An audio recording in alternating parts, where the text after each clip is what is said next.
Episode 51 Ashwatthama का नया look. जल बवंडर की शक्ति इतनी प्रबल थी कि वह नकारात्मक ऊर्जा के अस्तित्व को पूरी तरह से मिटाने लगी। पानी ने उसकी हर एक अंधेरी लहर और ऊर्जा को शांत कर दिया और उसे धीरे धीरे अवशोषित कर लिया। जैसे जैसे बवंडर का दबाव बढ़ता गया, नकारात्मक ऊर्जा की ताकत कमजोर होती गई और अंततः समाप्त हो गई। जल का बवंडर धीरे धीरे शांत हो गया और युद्ध की ध्वनि सिमटती गई। आदेश ने अपने हाथों से बवंडर को संकुचित करते हुए अंततः उसे समाप्त कर दिया। अब युद्ध की भयानक और विनाशकारी स्थिति समाप्त हो चुकी थी और चारों ओर का वातावरण वापस शांत और स्थिर हो गया था।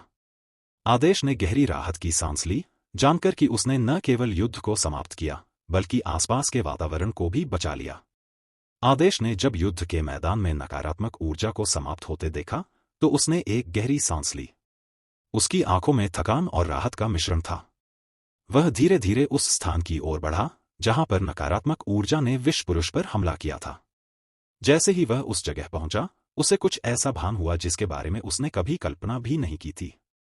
वहां पहुंचते ही उसके मुंह से अनायास ही निकल पड़ा, डायन। आदेश का चेहरा गंभीर हो गया था।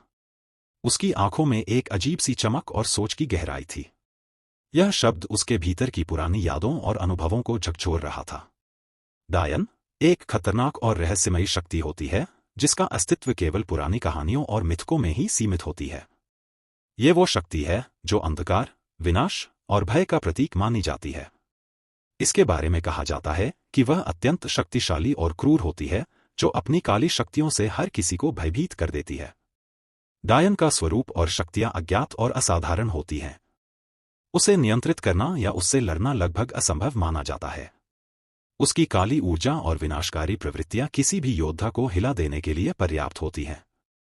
वह एक पुरानी, प्राचीन शक्ति है जिसने सदियों से अपने रहस्यों और भयों को संजोए रखा है। आदेश ने डायन के बारे में सुन रखा था, लेकिन उसे कभी इस बात का अनुमान नहीं था कि वह खुद इस शक्ति का सामना करेगा। उसकी उपस्थिति ने आदेश को सतर्क कर दिया, क्योंकि वो जानता था कि डायन की शक्ति और खतरनाक प्रवृत्ति का मुकाबला करना आसान नहीं होगा। आदेश ने अपने विचारों को संयमित करते हुए एक गहरी सांस ली और घायल विश्व पुरुष की ओर अपने कदम बढ़ाए। विश्व पुरुष का शरीर बुरी तरह घायल था, लेकिन सौभाग्य से आदेश ने अपने साथ कुछ दवाइयां भी लाई थी। जब एक साधक अपनी सहस्त्रार शक्ति ऊर्जा तक पहुंच जाता है तो उसे अपने शरीर के अंदर एक अदृश्य भंडार बनाने की क्षमता मिल जाती है, जहां वह अपनी आवश्यक वस्तुएं सुरक्षित रख सकता है। आदेश ने भी अपनी शक्तियों का उपयोग करके अपने शरीर में एक ऐसा भंडार निर्मित किया था जिसमें उसने अपनी आवश्यक दवाइयों और औषधियों सुरक्षित रखी थी। आदेश ने अपने भंडार से कुछ औषधियां निकाली और अपनी शक्तियों का उपयोग करके विश्व पुरुष का उपचार करने लगा। एक साधक होने के नाते आदेश को पारंपरिक चिकित्सा के ज्ञान का भी अनुभव था। उसने अपने ज्ञान और शक्तियों का संयोजन करके विश्व पुरुष के घावों का इलाज शुरू किया। जैसे जैसे आदेश अपने शक्तियों का उपयोग कर विश्व पुरुष का उपचार कर रहा था, उसके चेहरे पर थकान की झलक साफ दिखाई देने लगी। उसकी ऊर्जा का स्तर धीरे धीरे कम हो रहा था, लेकिन उसने अपने संकल्प को दृढ़ रखा। वहीं विश्व पुरुष के चेहरे पर सुधार के संकेत स्पष्ट रूप से दिखाई देने लगे। उसके घाव धीरे धीरे भरने लगे और उसकी स्थिति में सुधार होता गया। देखते ही देखते विश्व पुरुष के शरीर के घाव धीरे धीरे ठीक हो गए और उसका शरीर पहले जैसा स्वस्थ हो गया। हालांकि उस डायन के साथ लड़ाई के दौरान उसने अपनी पूरी ताकत का चरम इस्तेमाल कर लिया था, जिसके कारण वह अभी भी बेहोश था। उधर आदेश भी इस भीषण युद्ध और विश्व पुरुष के उपचार के कारण अत्यधिक थक चुका था। उसने महसूस किया कि उसे भी आराम की आवश्यकता है ताकि वह अपनी खोई हुई ऊर्जा को पुनः प्राप्त कर सके। आदेश ने विश्व पुरुष के पास ही आराम करने का निर्णय लिया और देखते ही देखते रात का चादर हट गया और सुबह हो गई। सुबह का वक्त था और विक्रम राणावत अपने बगीचे में पौधों को पानी दे रहे थे। ताजगी से भरी हवा और हल्की धूप ने बगीचे को एक शांतिपूर्ण और सुखद माहौल में बदल दिया था। विक्रम राणावत अपने काम में मग्न थे जब उनके बड़े बेटे आनंद राज की चिंतित आवाज ने इस शांति को भंग कर दिया। पिताजी। आनंद राज की आवाज में चिंता साफ साफ झलक रही थी। विक्रम राणावत, जो पौधों पर पानी दे रहे थे, अपने बेटे की आवाज सुनकर मुड़े और बोले, क्या हुआ आनंद? अपने पिता के सवाल सुन आनंद राज ने चिंता भरी आवाज में पूछा, पिताजी, क्या आप सच में ईशा और अर्जुन के रिश्ते को लेकर पक्के हैं? विक्रम राणावत ने पौधों को पानी देते हुए जवाब दिया, हाँ, इसमें क्या खराबी है? अर्जुन एक साधक है और ऊपर से एक बिजनेसमैन भी। वो वर्धमान जैसे नालायक नहीं है। अपने पिता के बातों को सुन आनंदराज ने चिंतित होकर कहा, लेकिन क्या होगा जब ईशा को सच्चाई का पता चलेगा? तुम उसकी चिंता मत करो, मैं उसे संभाल लूंगा, विक्रम राणावत ने दृढ़ता से कहा।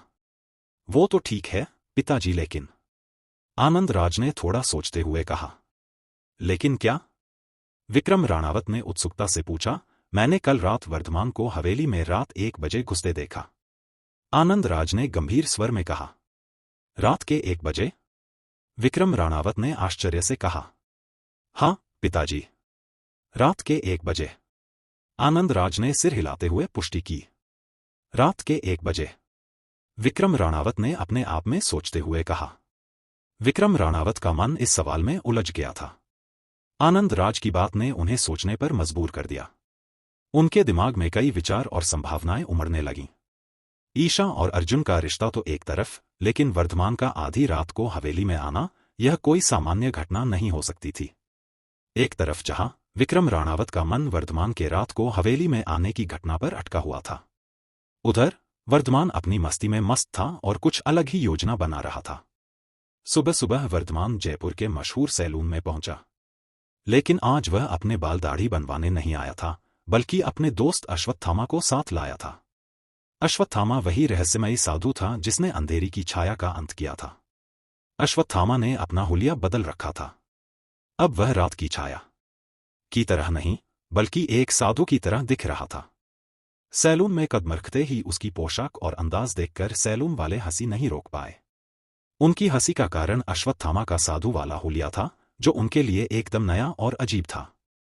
वर्धमान ने अश्वत्थामा की ओर देखा और मुस्कुराते हुए कहा, यार, लगता है तुझे देखकर इन्हें काफी मजा आ रहा है। तो वही, अश्वत्थामा ने अपनी लंबी दाढ़ी पर हाथ फेरते हुए कहा। चलो, आज इन्हें थोड़ा और मजा देते हैं। अश्वत्थाम के बातों को सुन सैलून के मालिक ने हंसी रोकते हुए पूछा, भाई साहब, आपके लिए क्या सेवा करें? दाढ़ी काटें या बाल छोटे करें? भैया, हम साधु हैं, हमें तो सिर्फ बालों की साफ सफाई चाहिए, अश्वत्थामा ने गंभीरता से जवाब दिया। और ध्यान रहे, मेरे दोस्त के बालों को किसी भी तरह का नुकसान नहीं होना चाहिए। यह महान आत्मा है, वर्धमान ने बीच में टोकते हुए कहा। सैलून के लोग अब और भी ज्यादा हंसने लगे। एक ने कहा, महान आत्मा को भी सैलून की जरूरत पड़ती है, यह तो नया ही सुना है। अश्वत्थामा ने हंसते हुए कहा, अरे भाई, हम भी तो इंसान ही हैं, कभी कभी हमारे बाल भी उलझ जाते हैं। तभी वर्धमान ने मुस्कुराते हुए कहा, और हाँ, ध्यान रहे, इसके बालों में कोई साधारण शैम्पू मत लगाना। ये खास शैम्पू मांगते हैं, जिससे इनकी साधुता में निखार आता है। सैलून वाले अब और भी हंसने लगे। उन्होंने अश्वत्थामा के बालों की सफाई शुरू की और उसे नए तरह का शैम्पू दिया। वर्धमान ने देखा कि सैलून में माहौल काफी हल्का फुल्का हो गया था और सभी लोग हंसी मजाक में मशगूल हो गए थे। अश्वत्थामा ने वर्धमान से कहा, यार, ये शैम्पू तो वाकई खास है, लगता है अब मुझे भी हर हफ्ते सैलून आना पड़ेगा। अश्वत्थामा के बातों को सुन वर्धमान ने ठहाका लगाते हुए कहा, बिल्कुल, और हर बार नया स्टाइल ट्राई करेंगे। साधु का भी फैशन होता है भाई। वर्धमान की बातों को सुनकर अश्वत्थामा ने मुंह बना लिया। इस हंसी मजाक के माहौल में सैलून वाले ने अश्वत्थामा के बाल और दाढ़ी बना दी। वास्तव में वर्धमान और अश्वत्थामा अच्छी तरह जानते थे कि यदि उन्हें आधुनिक लोगों के साथ रहना है तो उन्हें उनके अनुसार ही चलना पड़ेगा। इसीलिए वे अपने व्यवहार में भी आधुनिक लोगों की तरह ही दिखने और बात करने का प्रयास करते थे। अश्वत्थामा ने सैलून से बाहर निकलते हुए कहा, यार, यह तो काफी मजेदार था। कभी सोचा नहीं था कि साधु का रूप बदलने के लिए सैलून भी आना पड़ेगा। वर्धमान ने हंसते हुए कहा, यह तो बस शुरुआत है, आगे आगे देख होता है क्या। अश्वत्थामा ने भी मुस्कुराकर जवाब दिया, सही कहा दोस्त, अब हमें हर हाल में अपने आप को आधुनिक जमाने के अनुसार ढालना होगा। दोनों ने अपने अपने अनुभवों को साझा करते हुए सैलून से बाहर कदम रखा। अश्वत्थामा का नया रूप देखकर लोग हैरान थे, लेकिन उसे देखकर कोई अंदाजा नहीं लगा सकता था कि यह वही रहस्यमयी साधु है जिसने अंधेरी की छाया का अंत किया था। सैलून से निकलते ही वर्धमान और अश्वत्थामा ने अपनी नई नई सूरतों को देखकर हंसी मजाक किया। इसके बाद वे जयपुर के एक मशहूर मॉल की ओर चल पड़े, जहां वे अपने लुक को और भी बदलने के लिए गए। मॉल में पहुंचते ही दोनों दोस्तों ने कुछ ट्रेंडी कपड़े चुने और ट्रायल रूम में जाकर उन्हें पहन लिया। अश्वत्थामा, जो अब एक साधु के बजाय एक स्टाइलिश युवा लग रहा था, खुद को आईने में देखकर हैरान रह गया। वर्धमान ने भी अपने नए लुक में एक आकर्षक व्यक्तित्व अपनाया। जब वे मॉल के गलियारों में घूमने लगे तो उनकी नई स्टाइल और आत्मविश्वास को देखते हुए राहगीर लड़कियां भी उन पर प्यारी नजरें डालने लगीं। उनकी नई नई सूरतों और व्यक्तित्व ने उन्हें किसी हैंडसम युवक से कम नहीं दिखाया। वर्धमान ने मजाकिया लहजे में कहा, देख भाई, अब तो लड़कियां भी हमारी ओर देख रही हैं। अश्वत्थामा ने हंसते हुए जवाब दिया, सच में यह बदलाव तो हमें खुद भी पसंद आ रहा है। इस तरह दोनों दोस्तों ने अपनी नई पहचान के साथ जयपुर के मॉल में समय बिताया, अपनी जिंदगी के नए पहलुओं का आनंद लेते हुए। उनके इस बदलाव ने न केवल उनकी बाहरी सूरत को बदला, बल्कि उनके अंदर आत्मविश्वास और खुशी की भी नई लहर दौड़ाई। दोनों दोस्त अपनी शॉपिंग खत्म कर मॉल से बाहर निकल रहे थे कि अचानक एक खूबसूरत लड़की ने अश्वत्थामा का रास्ता रोक लिया। उसकी बड़ी बड़ी आंखों में शरारत और होंठ पर मुस्कान थी।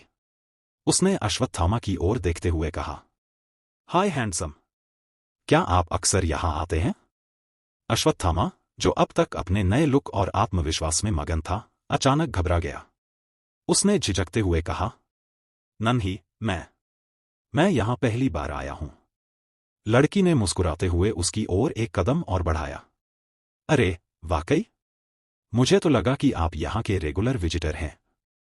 वैसे आपका नाम क्या है? अश्वत्थामा ने अपने पुराने टोन में डरते हुए कहा, मेरा नाम अश्वत्थामा है। वर्धमान, जो यह सब देख रहा था, अपनी हंसी को छुपाने की कोशिश कर रहा था। उसने स्थिति को संभालने के लिए आगे बढ़ते हुए कहा, अश्वत्थामा, यह तुम्हारे लिए एक सुनहरा मौका है। लड़की ने वर्धमान की ओर देखा और फिर अश्वत्थामा की ओर। अश्वत्थामा, क्या नाम है आपका? यह तो बहुत ही यूनिक है। मुझे आपके बारे में और जानने में दिलचस्पी है। अश्वत्थामा ने घबराते हुए कहा, धन्यवाद। मैं भी आपके बारे में जानना चाहूंगा। उसकी आवाज में अभी भी हल्की सी कंपी थी।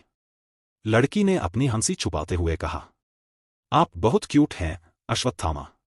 क्या हम कॉफी के लिए मिल सकते हैं? अश्वत्थामा ने वर्धमान की ओर देखा, जिसने उसे प्रोत्साहित करते हुए सिर हिलाया। उसने धीरे से कहा, ठीक है, हम मिल सकते हैं। क्या सच में अश्वत्थामा कॉफी में जाएगा? कौन है ये लड़की? क्या करेगा अश्वत्थामा? आखिर कौन सा प्लानिंग कर रहा है वर्धमान? क्यों वर्धमान ने अपने और अश्वत्थामा का लुक चेंज किया? क्या आखिर आदेश अपने मकसद को हासिल कर पाया? एपिसोड 52, नई मुसीबत। अश्वत्थामा ने वर्धमान की ओर देखा, जिसने उसे प्रोत्साहित करते हुए सिर हिलाया। उसने धीरे से कहा, ठीक है, हम मिल सकते हैं। लेकिन तभी वर्धमान ने बीच में टोकते हुए कहा, माफ कीजिएगा बहन जी, लेकिन अभी मुलाकात का वक्त नहीं है हमारे पास। अगर बुरा न माने तो आप और मेरे यार अश्वत्थामा किसी और समय मिल सकते हैं। लड़की के चेहरे पर हल्की निराशा छा गई। उसने थोड़ी मायूसी भरी आवाज में कहा, ओह ठीक है, मुझे उम्मीद थी कि हम कुछ वक्त साथ बिता सकते हैं। खैर, कभी और सही। अश्वत्थामा ने राहत की सांस ली, लेकिन लड़की की निराशा को देखकर उसे थोड़ा बुरा भी लगा। उसने धीमी आवाज में कहा, क्षमा कीजिएगा, सच में अभी समय नहीं है। लड़की ने मुस्कुराने की कोशिश करते हुए कहा, कोई बात नहीं। उम्मीद है अगली बार जब आप आएंगे तो हम जरूर मिलेंगे। और वह धीरे धीरे वहां से चली गई। वर्धमान ने अश्वत्थामा की ओर देखते हुए कहा, भाई, तुमने अच्छा किया, लेकिन कभी कभी थोड़ा साहस दिखाना भी जरूरी होता है। अश्वत्थामा ने सिर हिलाते हुए कहा, साहस दिखाने की कोशिश कर रहा हूं, लेकिन यह सब कुछ नया है मेरे लिए। वर्धमान ने उसके कंधे पर हाथ रखते हुए कहा, चिंता मत करो, धीरे धीरे सब सीख जाओगे। चलो अब कुछ और करते हैं। वर्धमान के राहत भरे शब्दों ने अश्वत्थामा को कुछ तसल्ली दी। तभी वर्धमान ने मुस्कुराते हुए कहा, चलो अब हमें तुम्हारे लिए फ्लैट भी देखना है। दोनों दोस्त जयपुर की एक प्रसिद्ध रियल एस्टेट एजेंसी की ओर बढ़ने लगे। थोड़ी देर बाद वे राणावत एस्टेट्स पहुंच गए। राणावत एस्टेट्स राजस्थान की सबसे बड़ी रियल एस्टेट्स कंपनियों में से एक है, और खास बात यह है कि यह company Ranawat groups of companies का एक हिस्सा है। वर्धमान को इस बात का जरा भी अंदाजा नहीं था कि आज उसकी बीवी ईशा भी इसी कंपनी के काम से वहां आई हुई है। जैसे ही वर्धमान ने कंपनी का नाम देखा, उसके मन में एक शक की लहर दौड़ गई। उसने सोचा, कहीं यह कंपनी भी मेरे ससुर वालों की तो नहीं है। वर्धमान ने अश्वत्थामा की ओर देखा और कहा, चलो देखते हैं अंदर क्या होता है। जैसे ही दोनों अंदर पहुंचे, उनकी ईट देखकर रिसेप्शनिस्ट ने तुरंत ही उनकी चापलूसी करनी शुरू कर दी। असल में वर्धमान ने अपने तजुर्बे से यह सीख लिया था कि इस दुनिया में अगर आपको किसी के तानों और आलोचनाओं से बचना है, तो आपको पहले अपनी अमीरी दिखानी होगी। हालांकि वर्धमान को दिखावा करना पसंद नहीं था, लेकिन हालात ने उसे मजबूर कर दिया था। रिसेप्शन पर पहुंचते ही वर्धमान ने कड़क आवाज में कहा, मुझे यहां पर कुछ फ्लैट्स देखने हैं। रिसेप्शनिस्ट ने तुरंत मुस्कुराते हुए कहा, जी सर, बिल्कुल। कृपया यहां बैठिए, मैं आपके लिए हमारे सबसे अच्छे फ्लैट्स की जानकारी लेकर आता हूं। वर्धमान और अश्वत्थामा ने आरामदायक सोफे पर बैठकर इंतजार करना शुरू किया। वर्धमान ने चारों तरफ नजर दौड़ाई और सोचा, कहीं यह पूरा खेल मेरे खिलाफ न हो जाए। थोड़ी ही देर में रिसेप्शनिस्ट ने एक स्मार्ट और प्रेजेंटेबल रियल एस्टेट एजेंट को बुला लिया। एजेंट ने मुस्कुराते हुए कहा, नमस्ते सर, मैं रवि हूं। आपके लिए हमारे सबसे बेहतरीन फ्लैट्स दिखाने के लिए तैयार हूं। वर्धमान ने सिर हिलाते हुए कहा, ठीक है रवि, हमें सबसे अच्छे और सुविधाजनक फ्लैट्स दिखाइए। रवि ने अपनी फाइल से कुछ फ्लैट्स की लिस्ट निकालते हुए कहा, बिल्कुल सर, यह लीजिए हमारे सबसे प्रीमियम फ्लैट्स की जानकारी। वर्धमान ने लिस्ट को ध्यान से देखा और कहा, हमें अभी चलकर इन फ्लैट्स को देखना है। जी सर, आप मेरे साथ आइए, मैं आपको हर फ्लैट की खासियत और सुविधाएं बताता चलूंगा। रवि ने तत्परता से कहा। रवि ने उन्हें पहले फ्लैट की ओर ले जाते हुए कहा, सर, यह फ्लैट शहर के सबसे पॉश इलाके में स्थित है। यहां से आपको शानदार दृश्य और सभी आधुनिक सुविधाएं मिलेंगी। वर्धमान और अश्वत्थामा ने एक एक कर कई फ्लैट्स देखे और उनकी खासियतों को समझने लगे। काफी फ्लैट्स देखने के बाद वर्धमान ने 2 फ्लैट्स चुने जो राणावत स्टेट्स की वीआईपी कैटेगरी में आते थे। इतने महंगे फ्लैट्स को खरीदते देख अश्वत्थामा का होश उड़ गया। उसने झिझकते हुए वर्धमान से कहा, भाई, ये तो बहुत महंगे हैं। वर्धमान ने उसे आश्वासन देते हुए कहा, हमें आगे चलकर इनकी जरूरत पड़ेगी दोस्त। इतना कहते हुए वर्धमान ने एक फ्लैट अश्वत्थामा के नाम पर और एक फ्लैट अपने नाम पर बुक करवा लिया। वर्धमान जानता था कि वह अपने ससुराल में रह रहा है और उसे यह भी पता था कि जब उसके ससुराल वालों को उसकी जरूरत खत्म हो जाएगी तो वे उसे बेदर्दी से घर से बाहर निकाल सकते हैं। इसलिए उसने पहले से ही अपने लिए एक सुरक्षित स्थान सुनिश्चित कर लिया था। दोनों ने फ्लैट्स के पेपर्स साइन किए और अपने नए घर की ओर देखकर मुस्कुराए। यह उनके लिए एक नई शुरुआत थी, एक नई उम्मीद और सुरक्षा की ओर पहला कदम। फ्लैट्स को अपने नाम पर बुक करने के बाद दोनों अश्वत्थामा के नए फ्लैट के अंदर जाते हैं। वर्धमान सोफे पर बैठते हुए कहता है, सुनो दोस्त, आज तुम आराम करो, कल मैं तुम्हें अपनी फैक्ट्री में एक नौकरी दिलवा दूंगा। वर्धमान आगे कुछ कहने ही वाला होता है कि तभी उसका फोन बजता है। स्क्रीन पर नयनतारा का नाम देखकर वह तुरंत कॉल रिसीव करता है। उसे पता है कि नयनतारा कभी बेवजह फोन नहीं करती। सर, आपसे कुछ इन्वेस्टर मिलना चाहते हैं, नयनतारा ने फोन पर कहा। ठीक है, उनकी मीटिंग फिक्स करो, मैं आता हूं, वर्धमान ने कहा और कॉल काट दिया। और अश्वत्थामा की ओर मुस्कुराते हुए उसने कहा, तुम आज आराम करो और अपनी शक्तियों को छिपाने की कोशिश करो। अश्वत्थामा ने वर्धमान की बात की गहराई को समझते हुए सिर हिलाया। वर्धमान फ्लैट से निकलकर कंपनी की ओर जाने लगा। जैसे ही वह बाहर निकलने ही वाला था, उसका टकराव किसी और के साथ हो गया। दूसरी ओर, जैसे ही सूरज की किरणें आदेश के चेहरे पर पड़ी, उसने धीरे धीरे अपनी आंखें खोलीं। आंखें खोलते ही उसने डर के मारे एक जोर से चीख मारी और अपने सीने को पकड़े हुए जोर जोर से हांफने लगा। असल में हुआ यह था कि जब उसने अपनी आंखें खोलीं तो उसने देखा कि वह घायल विषपुरुष, जो अब पूरी तरह स्वस्थ हो चुका था, बिना पलक झपकाए आदेश को एकटक घूर रहा था। विषपुरुष एक रहस्यमय और भयानक योद्धा था, जिसके शरीर पर विषैले धब्बे और निशान थे। उसकी आंखें गहरी और धधकती हुई लग रही थीं, जैसे वे किसी रहस्यमय शक्ति से भरपूर हों। उसके शरीर से एक अजीब सी ऊर्जा निकल रही थी, जो उसे और भी खतरनाक बना रही थी। पहले घायल और कमजोर दिखने वाला यह योद्धा अब पूरी तरह से स्वस्थ और शक्तिशाली नजर आ रहा था। आदेश की चीख सुनकर विषपुरुष ने एक हल्की सी मुस्कान के साथ कहा, डरो मत, तुम्हारी मदद से मैं स्वस्थ हो पाया हूं। आदेश ने कुछ पल के लिए खुद को संभाला और फिर हिम्मत जुटाकर कहा, तुम ठीक हो गए हो, ये देखकर अच्छा लगा। लेकिन तुम अब क्या करने का इरादा रखते हो? विषपुरुष ने गहरी आवाज में उत्तर दिया, मैं तुम्हारा ऋणी हूं। इस ऋण को चुकाने का एक ही तरीका है तुम्हारे साथ रहना और तुम्हारी मदद करना। आदेश ने उसकी बातों को ध्यान से सुना और सोचा कि शायद इस योद्धा की मदद से उसके आगे के सफर में कई मुश्किलें आसान हो जाएंगी। उसने गहरी सांस लेते हुए कहा, ठीक है, लेकिन तुम्हें मेरे साथ रहना होगा और मेरी शर्तों का पालन करना होगा। विषपुरुष को अपनी बातों पर आसानी से सहमति जताते देख आदेश को महसूस हुआ कि पहले उसे अपने बेटे की हालत के बारे में बताना होगा, फिर ही वह विषपुरुष की मदद ले सकेगा। आदेश ने विषपुरुष की ओर गंभीरता से देखा और कहना शुरू किया, आज से 20 साल पहले किसी ने मेरे बेटे पर विष कन्या तंत्र मंत्र का इस्तेमाल कर काल नागिन विष दिया था। उस विष के प्रभाव से मेरा बेटा गंभीर रूप से बीमार है। हमें आज तक नहीं पता चला कि किसने यह घातक जहर दिया, लेकिन हमें मालूम है कि यह विष सतपुरा विष कन्या समूह की ओर से आया है। आदेश की आवाज में दर्द और चिंता स्पष्ट झलक रही थी। उसकी आंखों में अपने बेटे के लिए गहरी ममता और व्याकुलता थी। मैंने हर संभव प्रयास किया है, हर चिकित्सा उपाय अपनाया है, लेकिन कोई फायदा नहीं हुआ। अब तुम्हारे समूह के शक्तियों पर ही मेरी आखिरी उम्मीद टिकी है।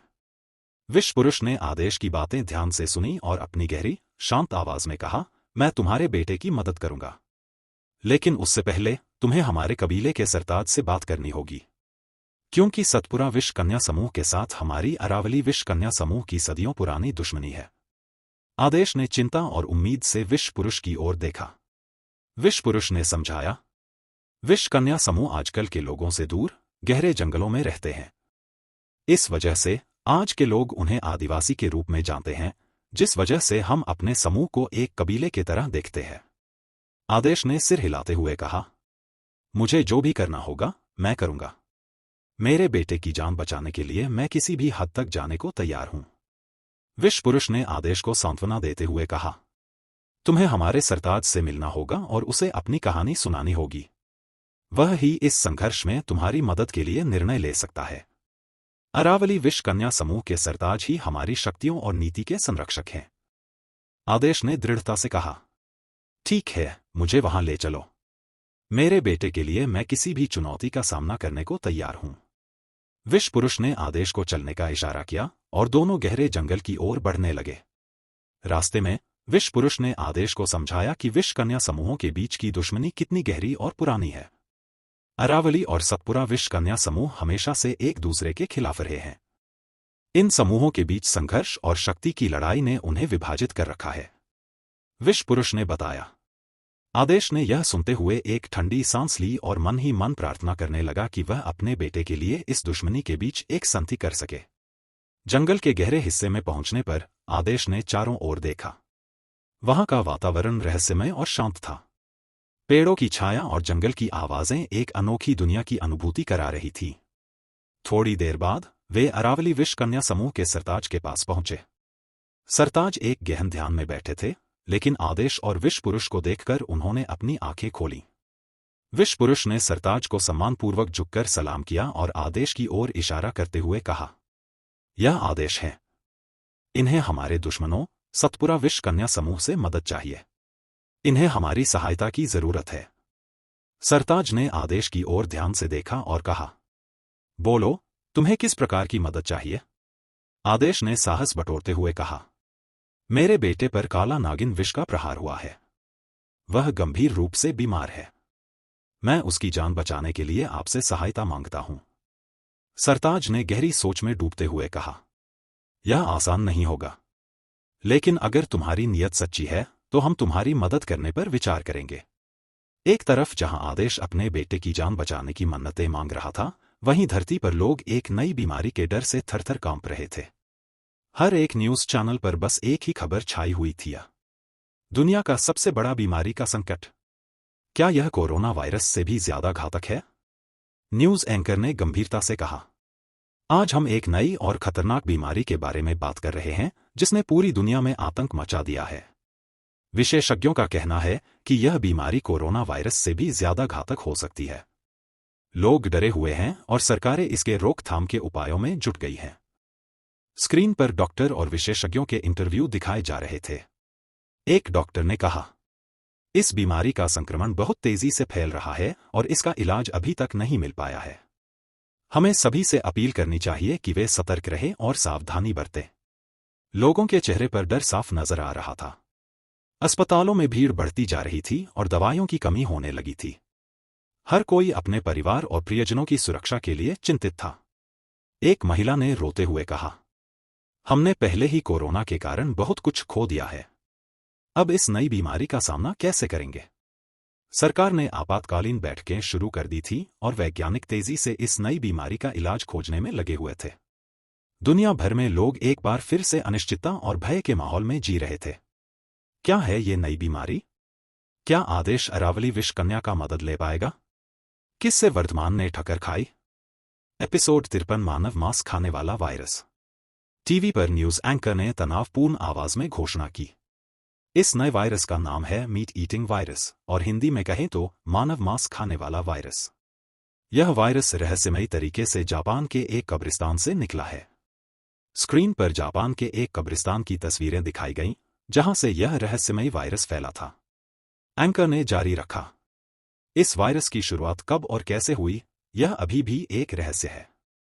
वैज्ञानिक इस पर शोध कर रहे हैं, लेकिन अभी तक कोई स्पष्ट जानकारी नहीं मिल पाई है। लोगों के मन में डर और बढ़ गया। एक रिपोर्टर ने बताया, यह वायरस बहुत ही खतरनाक है और इसका प्रभाव मानव मांस पर होता है। संक्रमित व्यक्ति का शरीर धीरे धीरे गलने लगता है।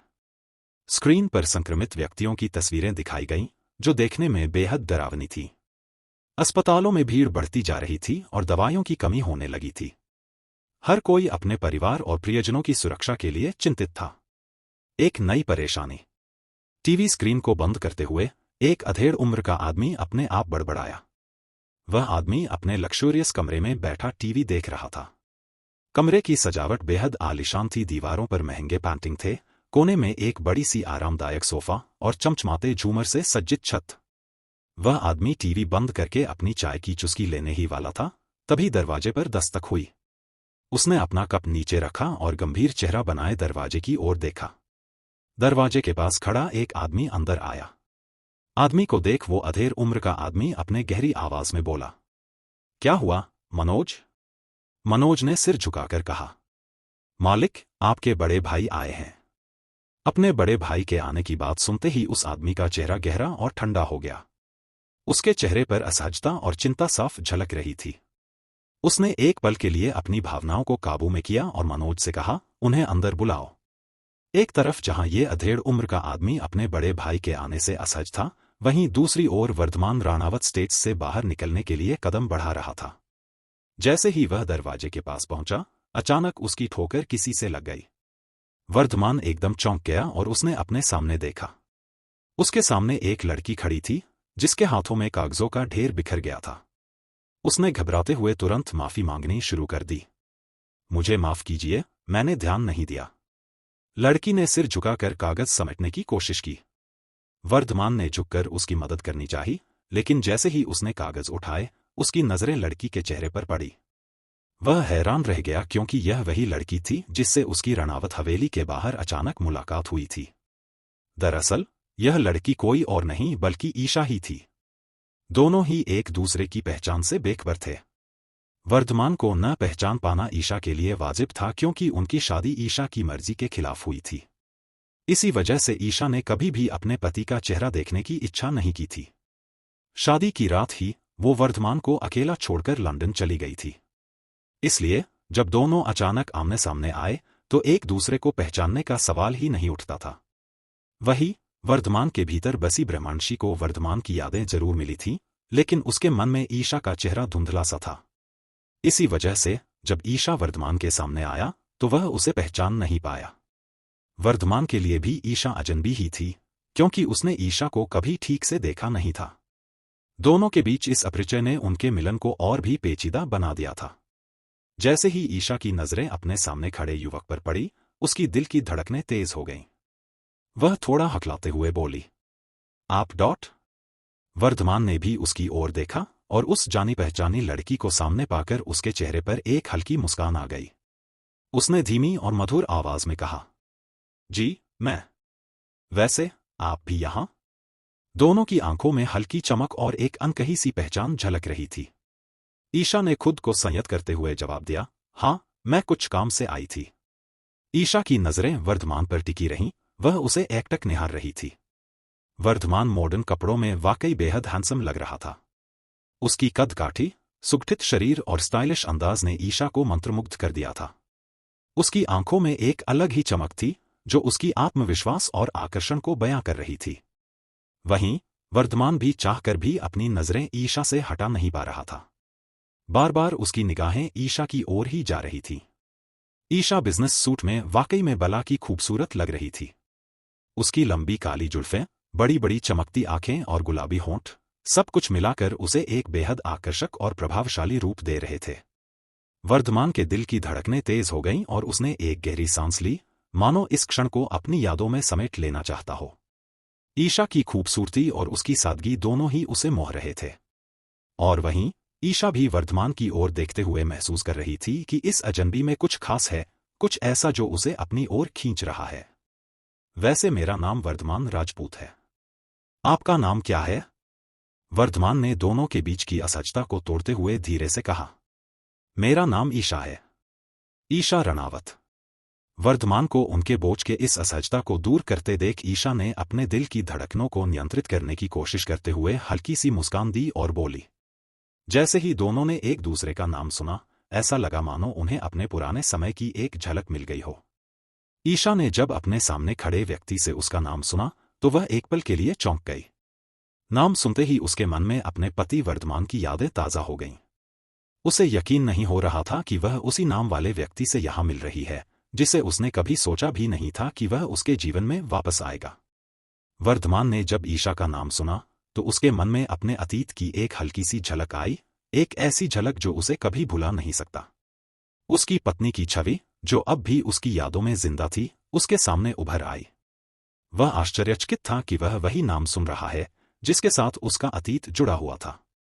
दोनों के दिलों में पुराने रिश्तों की धुंधली यादें तैरने लगीं, मानो वे एक अनदेखी धागे से जुड़े हुए थे। ईशा और वर्धमान के लिए यह एक अजीब और भावुक क्षण था, जिसमें वे अपने अतीत की गहराइयों में खोए हुए थे। दोनों अपने अपने विचारों में गहरे खोए हुए थे कि तभी ईशा के फोन की रिंगटोन ने उन्हें वास्तविकता की ओर खींच लिया। फोन की आवाज ने दोनों को अपने अपने विचारों से बाहर ला दिया। वर्धमान ने हल्की मुस्कान के साथ कहा, मुझे लगता है अब मुझे चलना चाहिए। हम फिर कभी मिलेंगे। उसकी आवाज में एक नरम और भावुक स्वर था, जो उनके बीच के इस संक्षिप्त लेकिन गहरे पल को संकेतित कर रहा था। ईशा ने अपने फोन की स्क्रीन पर देखा और उसकी निगाहें वापस वर्धमान की ओर लौट आईं। उसने सिर हिलाकर हामी भरी, उसकी आंखों में एक मिलनसारता और शांति थी। दोनों ने एक अंतिम नजर एक दूसरे पर डाली, मानो इस क्षण को अपने दिल में संजोना चाहते हों। वर्धमान ने धीरे से कदम बढ़ाए और ईशा ने भी अपनी ओर से एक कश की सांस ली, जैसे उनके दिल में इस पल का महत्व बढ़ गया हो। वर्धमान के जाते ही ईशा ने अपने फोन पर ध्यान दिया और कॉल उठाते हुए कहा, रेखा, क्या बात है? रेखा की आवाज फोन के दूसरी ओर आई। ईशा, मुझे एक बहुत ही जरूरी मीटिंग के लिए जाना है।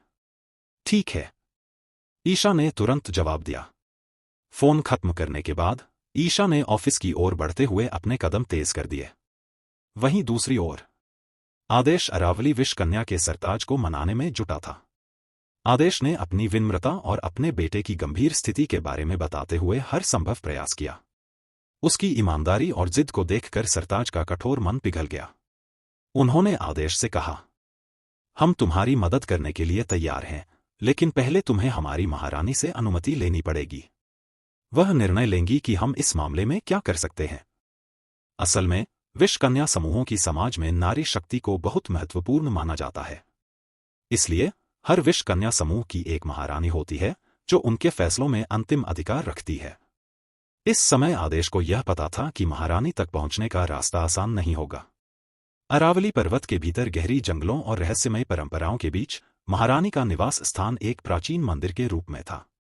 कहा जाता था कि वहां पहुंचना किसी भी बाहरी व्यक्ति के लिए चुनौतीपूर्ण हो सकता है। आदेश ने सरताज से पूछते हुए कहा, महारानी तक पहुंचने के लिए हमें क्या करना होगा? सरताज ने उसकी ओर देखा और गंभीरता से कहा, महारानी का महल बहुत दूर है और वहां पहुंचने के लिए तुम्हें कई कठिनाइयों का सामना करना पड़ेगा। यह जगह न केवल भौगोलिक दृष्टि से कठिन है, बल्कि सुरक्षा के लिहाज से भी। तुम्हें वहां पहुंचने के लिए हमारी विशेष गाइड की आवश्यकता होगी। आदेश ने सरताज की बातों को गंभीरता से सुना और समझ लिया कि उसकी यात्रा अभी शुरू होने वाली है।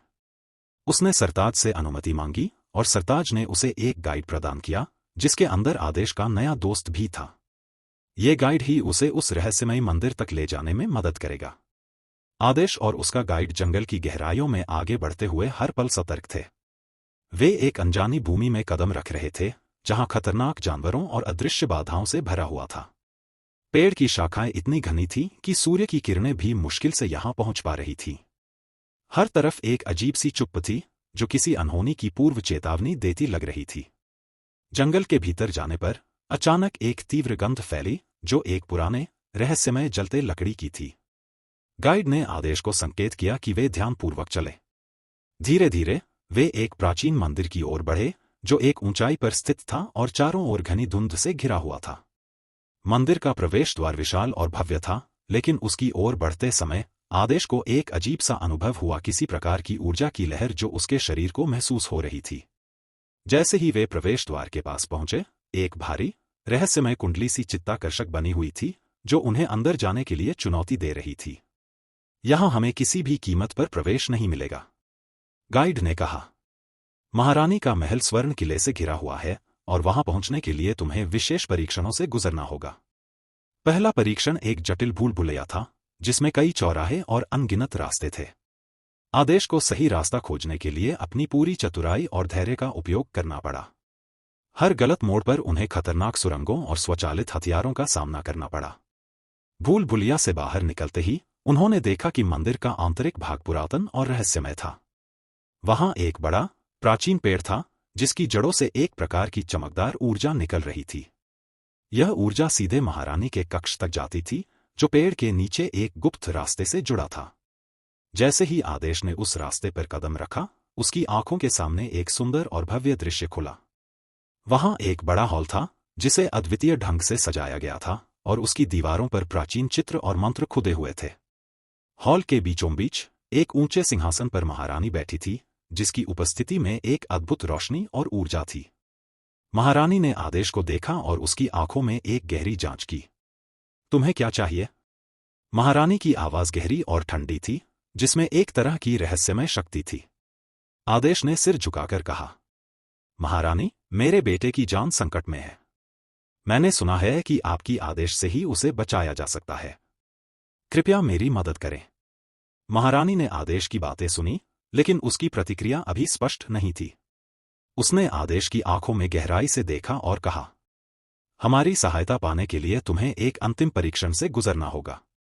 अगर तुम सफल हो जाते हो, तो हम तुम्हारी सहायता करेंगे। लेकिन अगर तुम असफल हो गए, तो तुम्हें परिणामों का सामना करना पड़ेगा। आदेश ने दृढ़ता से कहा, मैं तैयार हूं। मेरे बेटे की जान दांव पर है, मैं किसी भी परीक्षा को सहने के लिए तैयार हूं। महारानी ने उसकी बातों को ध्यान से सुना और एक गुप्त संकेतन किया। एक खामोशी भरे वातावरण में हॉल के एक कोने से एक पुराना ग्रंथ प्रकट हुआ, जो परीक्षणों के विवरण को सामने लाएगा। क्या आदेश उस परीक्षण को पार कर पाएगा? क्या वह विष कन्या समूह की मदद प्राप्त कर सकेगा? क्या नया मोड़ लाएगा वर्तमान और ईशा के जिंदगी में? कौन है वो अधेड़ उम्र का आदमी? क्यों वो आदमी अपने बड़े भाई के आने के नाम से असहजता महसूस किया? क्या है ये रहस्यमयी बीमारी, मानव मांस खाने वाला वायरस? कैसे इंसानों में फैल ये वायरस? एपिसोड 54, रेखा और वर्धमान की मुलाकात, कालसर्प। महारानी ने उसकी बातों को ध्यान से सुना और एक गुप्त संकेतन किया। एक खामोशी भरे वातावरण में हॉल के एक कोने से एक पुराना ग्रंथ प्रकट हुआ, जो परीक्षणों के विवरण को सामने लाएगा। इस पुरानी ग्रंथ के पन्ने जैसे ही खुले, हॉल में एक सन्नाटा छा गया। सभी उपस्थित जनों की निगाहें ग्रंथ पर टिक गईं और एक गहरी रहस्यमय ऊर्जा वातावरण में फैलने लगी। ग्रंथ में अरावली पर्वतों के घने जंगलों का दृश्य उभरा, जहां एक विशाल काई से ढकी परछाई स्पष्ट रूप से दिखाई देने लगी। इस परछाई को देखकर स्पष्ट हो गया कि यह एक बहुत ही भयंकर और नकारात्मक ऊर्जा है। अरावली पर्वतों के बीच स्थित घना जंगल एक गहरा और रहस्यमयी स्थान है। जंगल में बड़े बड़े पेड़, लताबेल और झाड़ियों का जाल है, जिससे वहां का रास्ता मुश्किल और दुष्कर हो जाता है। हर दिशा में घना अंधकार फैला हुआ है और पेड़ों की शाखाओं से आती अजीब सी आवाजें माहौल को और भी डरावना बना रही हैं। जंगल के बीचों बीच एक विशाल काई से ढकी परछाई नजर आ रही है। यह परछाई किसी मानव की आकृति जैसी है, लेकिन उसकी रचना भयंकर और अजीब है। उसकी आंखें लाल हैं और उनमें एक भयानक चमक है जो डर पैदा करती है। उसकी विशाल काया और काई से ढका हुआ शरीर उसे एक अद्भुत और भयंकर रूप देता है। उसके आसपास एक गहरा और ठंडा माहौल है जो उसकी नकारात्मक ऊर्जा को और भी स्पष्ट करता है। यह नकारात्मक ऊर्जा इतनी प्रबल है कि उसके आसपास के पेड़ पौधे भी मुरझा गए हैं। हवा में एक भारीपन और उदासी फैली हुई है जो वहां उपस्थित हर जीव को डर और घबराहट से भर देती है। इस भयंकर ऊर्जा की उपस्थिति से जंगल का हर कोना थरथराता है और आसपास के जानवर भी दूर भागने की कोशिश करते हैं। पुरानी ग्रंथ के पन्नों पर यह दृश्य उभरते ही हॉल में बैठे लोग भय और आश्चर्य से भर गए। उनकी आंखों में जिज्ञासा और डर के भाव स्पष्ट रूप से दिखाई दे रहे थे। यह दृश्य मानो एक चेतावनी थी जो उन्हें आने वाले संकट और चुनौती के बारे में बता रही थी। महारानी ने इस दृश्य को गहरे ध्यान से देखा। उनकी आंखों में चिंता और गंभीरता के भाव थे। उन्हें समझ आ गया था कि यह नकारात्मक ऊर्जा उनके विष कन्या समूहों और पूरे क्षेत्र के लिए एक बड़ा खतरा है।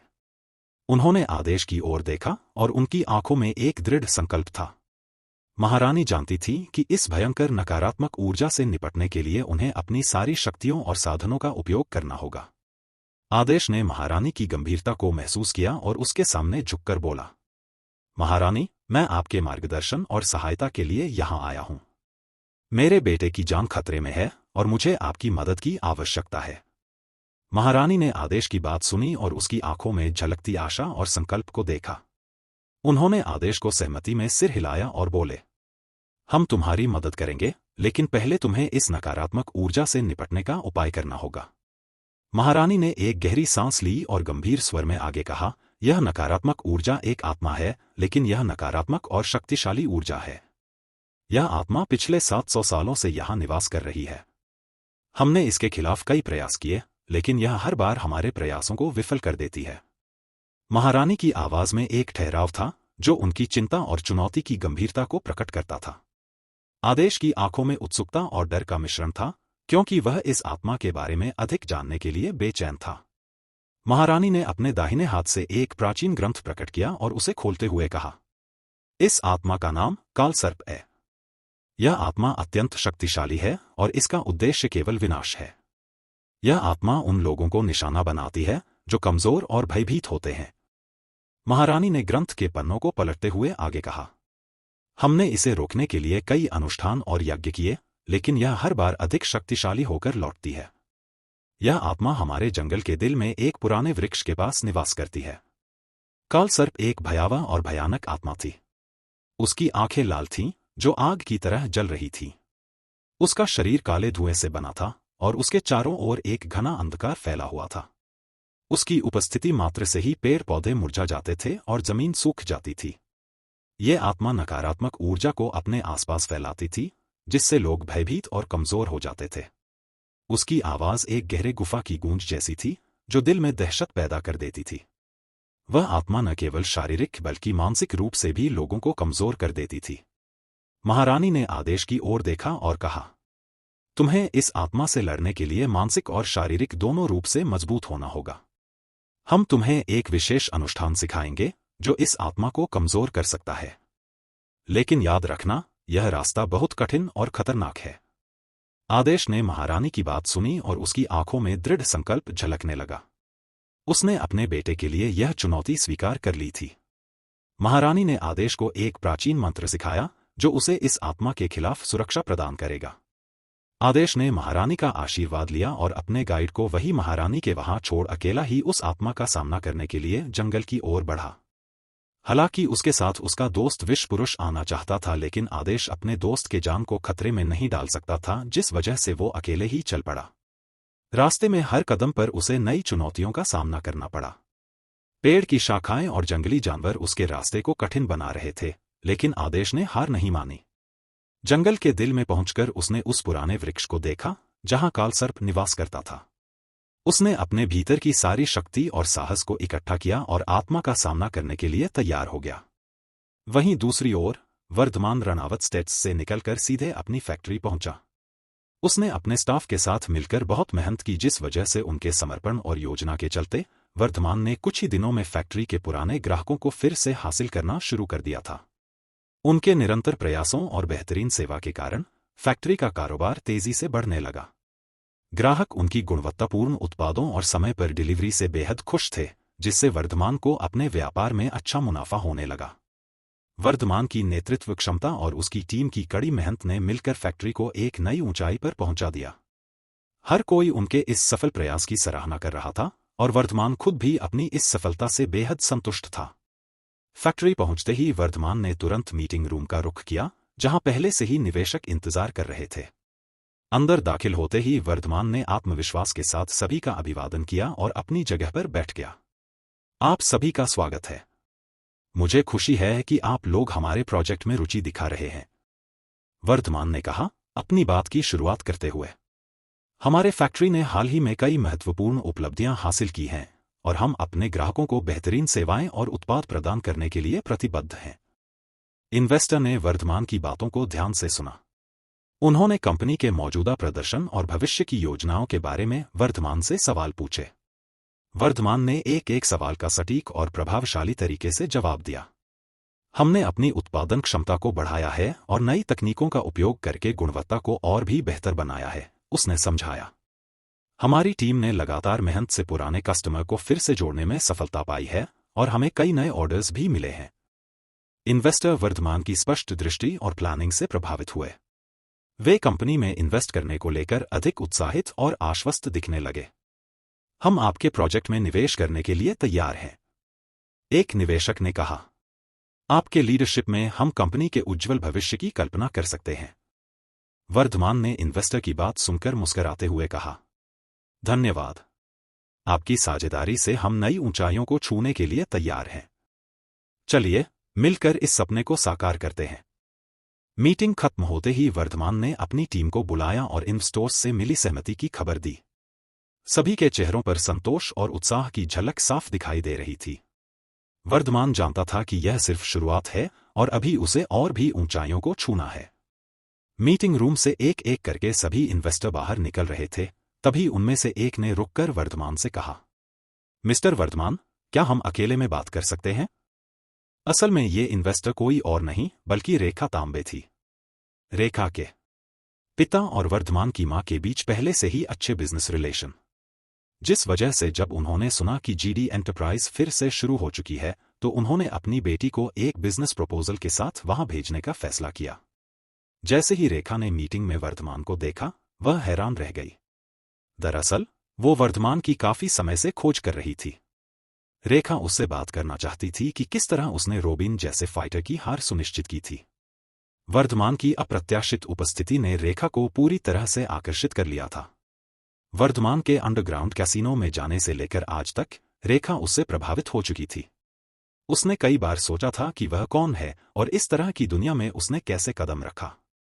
उसकी इच्छाशक्ति, साहस और स्मार्टनेस ने रेखा को वर्धमान के बारे में जानने के लिए और भी उत्सुक बना दिया था। जी मिस, वर्धमान ने बड़े ही विनम्र तरीके से कहा।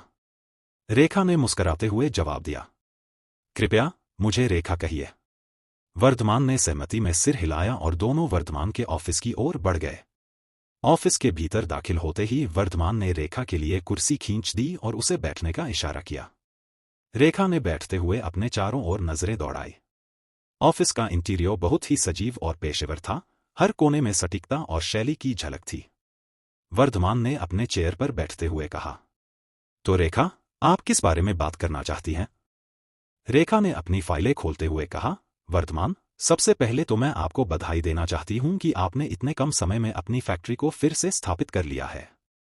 मैं यहां एक बिजनेस प्रपोजल लिए आई हूं, लेकिन उससे पहले मैं जानना चाहती हूं कि आपने इस मुकाम तक कैसे पहुंचे। वर्धमान ने एक पल के लिए सोचते हुए कहा, यह एक लंबी कहानी है, रेखा। लेकिन मुख्य बात यह है कि मैंने कभी हार नहीं मानी। मैंने हर चुनौती का सामना किया और अपनी टीम के साथ मिलकर काम किया। रेखा ने ध्यान से उसकी बातें सुनी और फिर कहा, वर्धमान, आपके दृढ़ संकल्प और साहस ने मुझे बहुत प्रभावित किया है। मैं चाहती हूं कि हम मिलकर काम करें और एक नई शुरुआत करें। मेरे पिता और आपकी मां के बीच अच्छे बिजनेस टर्म्स रहे हैं और मैं चाहती हूं कि हम उसी परंपरा को आगे बढ़ाएं। वर्धमान ने मुस्कुराते हुए कहा, यह सुनकर बहुत अच्छा लगा, रेखा। मैं भी चाहता हूं कि हम एक साथ मिलकर कुछ बड़ा करें। आपके पास क्या प्रस्ताव है? रेखा ने अपनी फाइल से एक दस्तावेज निकालते हुए कहा, मैंने एक प्रोजेक्ट प्लान तैयार किया है जिसमें हम दोनों कंपनियों के संसाधनों का उपयोग करके एक नई पहल शुरू कर सकते हैं। यह प्रोजेक्ट हमें दोनों के लिए लाभकारी साबित होगा।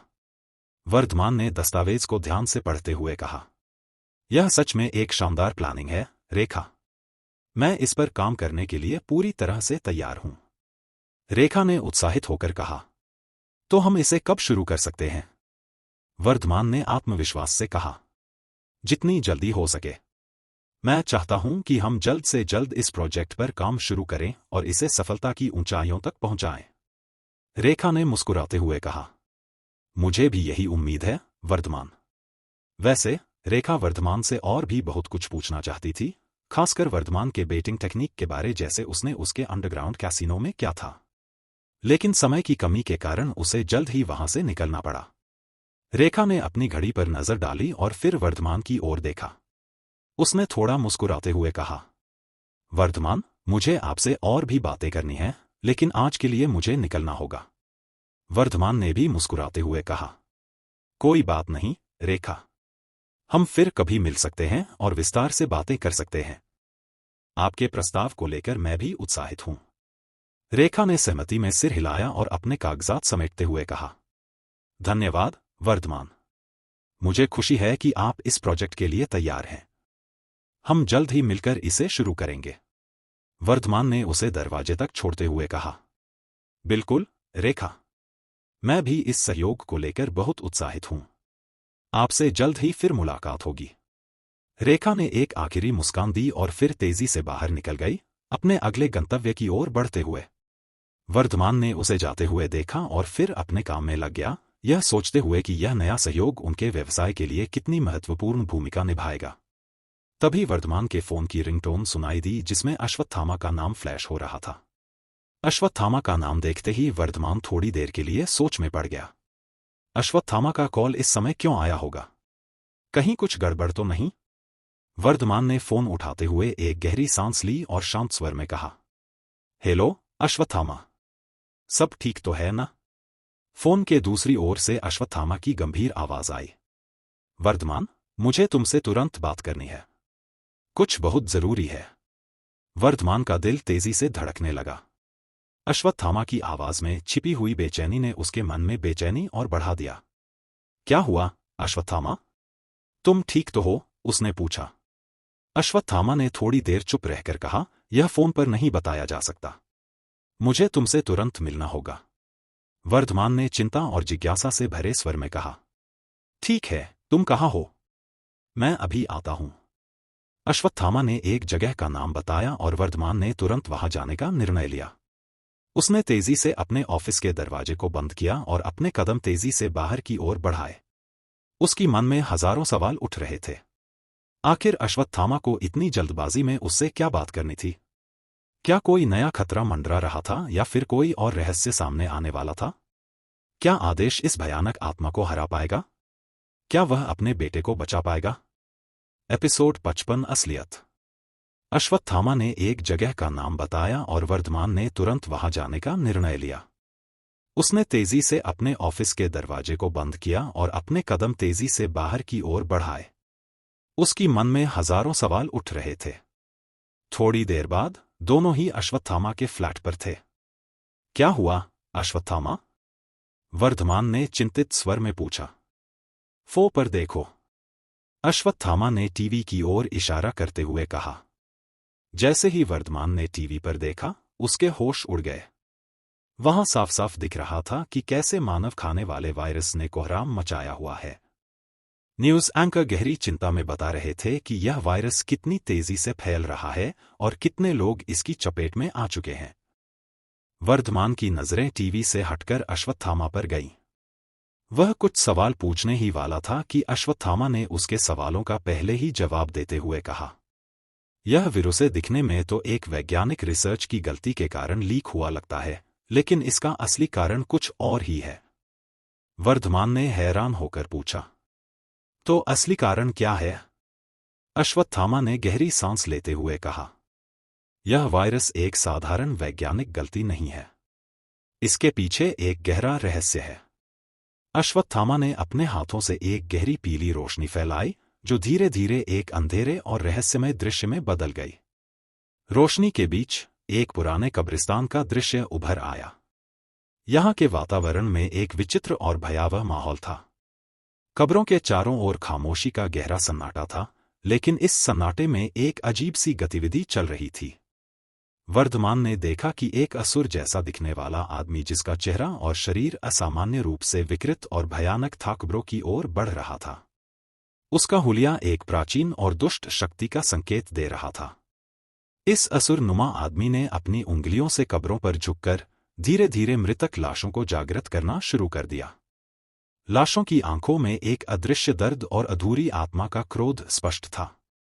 कब्रों से निकलती हुई आत्माएं अंधेरे और बुरी ताकतों से घिरी हुई अपनी मौत के कारण को समझने के लिए मचल रही थी। सभी आत्माएं जाग रही थीं और उनकी चीखें और कराहें धीरे धीरे एक घना अंधेरा और भयावह माहौल बना रही थीं। उनकी आत्माएं कभी शांत नहीं हो पा रही थीं और यह असुरनुमा आदमी एक एक कर उन सबको अपनी दुष्ट इच्छाओं के अधीन कर रहा था। यह दृश्य वर्धमान और अश्वत्थामा के लिए अत्यंत डरावना था। अश्वत्थामा ने अपनी ताकत को धीरे धीरे बंद किया और वह दृश्य अब समाप्त हो गया। कमरे में एक घना सन्नाटा छा गया। वर्धमान की आंखों में भय और चिंता थी, लेकिन उसने अपने आप को संयमित रखते हुए पूछा, यह सब क्या था और इसका वायरस से क्या संबंध है? अश्वत्थामा ने गहरी सांस ली और गंभीर स्वर में कहा, जो असुर जैसा आदमी तुम्हें अभी दिख रहा है, वह कोई और नहीं बल्कि विकृत्यक्ष वंश के सम्राट विकृतासुर है। जैसे ही वर्धमान ने अश्वत्थामा से विकृतासुर का नाम सुना, उसकी आंखें चौड़ी हो गईं और वह चौंक गया। विकृतासुर का नाम सुनते ही वर्धमान के चेहरे पर गहरी चिंता और आश्चर्य का भाव झलकने लगा। वर्धमान के अंदर बसे ब्रह्मांशी की यादें और ज्ञान विकृतासुर के बारे में जानने के लिए पर्याप्त थी। विकृतासुर एक प्राचीन और अत्यंत शक्तिशाली असुर था, जिसे एक समय में दैवीय और दुष्ट शक्तियों का संचालक माना जाता था।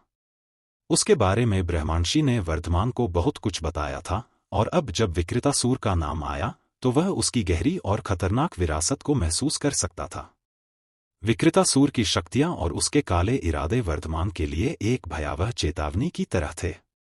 वर्धमान ने अश्वत्थामा की ओर देखा और पूछा, विकृतासुर, क्या वास्तव में वह जीवित है?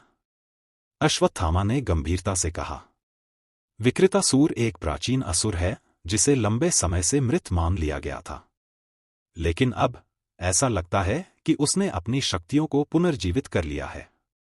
वह एक भयानक महामारी के रूप में लोगों को आतंकित कर रहा है। उसकी काली शक्तियों से मृतकों के शरीर की आत्माएं जागृत हो रही हैं।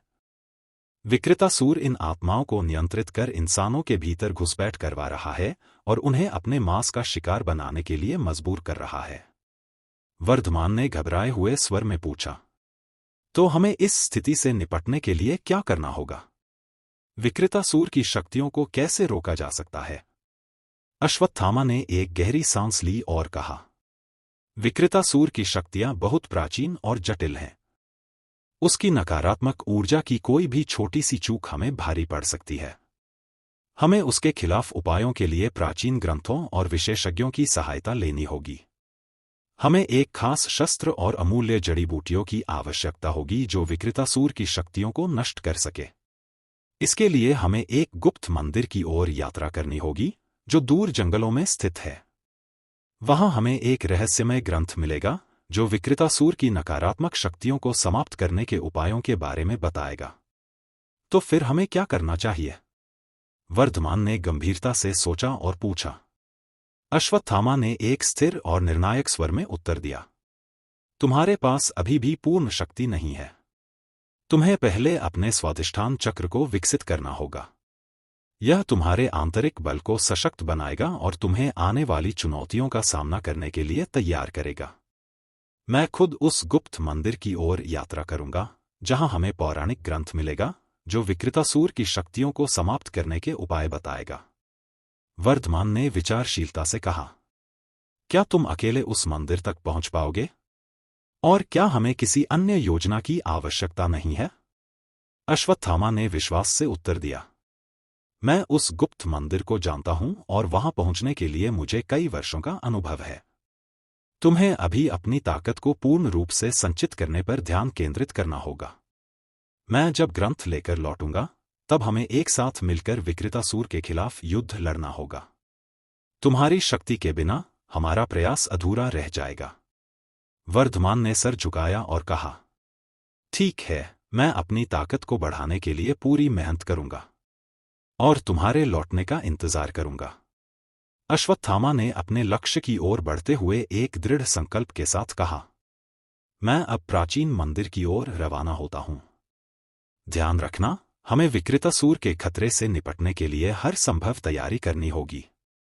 यह यात्रा कठिन होगी, लेकिन हमारी एकता और संकल्प हमें विजय दिलाएगा। अश्वत्थामा ने दृढ़ संकल्प और गंभीरता से अपने शब्द कहे और फिर धीरे धीरे वहां से बाहर निकलने लगा। वर्धमान वहीं खड़ा रह गया, अश्वत्थामा को जाते हुए देखते हुए। शाम ढलते ही चारों ओर का वातावरण एक अजीब सी खामोशी और भयावहता से भर गया था। सूरज की अंतिम किरणें क्षितिज पर धीरे धीरे विलीन हो रही थीं और अंधेरा तेजी से फैल रहा था। आसमान की नीली छटा गहरे काले रंग में बदलने लगी थी और परे से आती रहस्यमयी हवाओं की सरसराहट से वातावरण में एक तनावपूर्ण सन्नाटा छा गया था। जंगल की गहराई में पेड़ों की शाखाएं अजीब तरह से हिल रही थीं, जैसे वे किसी अनकही बात का संकेत दे रही हों। वहां की हवा में गंदगी और नफरत की गंध महसूस हो रही थी और कभी-कभी दूर से आने वाली चीत्कारें और खौफनाक आवाजें कानों में पड़ रही थीं, जो दिल की धड़कन को तेज कर देती थीं।